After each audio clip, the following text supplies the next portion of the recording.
wote, hata nashangaa wengine wako wapi?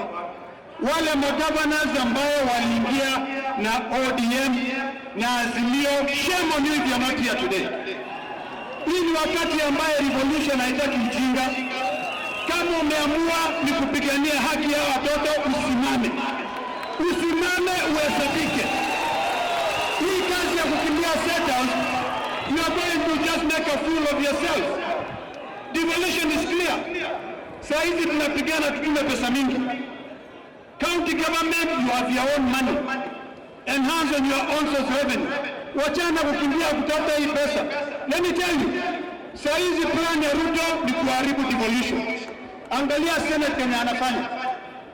Mwizi mmoja ambaye anaitwa Kingi ambaye ni speaker, ambaye aliiba pesa ya Kilifi miaka mingi, sasa hapo ngoja. Hii wiki mbili utafanya kazi na tunajua kama maseneta. Ndio siwai tena. Na wapi seneta wako? Wapi seneta wa Kisii? Huyo seneta wa Kisii aliingia hapa kwa sababu ya nani? Ya Raila Amolo Odinga.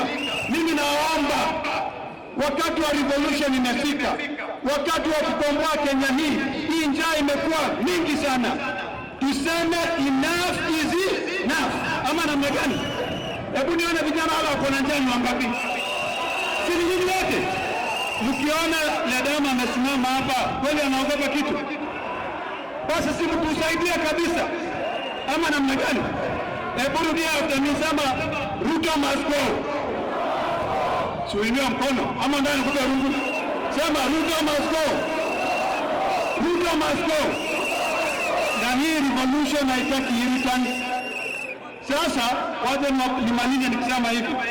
Wamasai wakati tunaenda kuua simba, tukizunguka simba hivi watu 7, wakati tunaenda kuua ile simba, mmoja akitetemeka hivi, tunaacha hiyo simba, tunakumaliza wewe. Tunadili na wewe sana. Asante watu wa Kisii.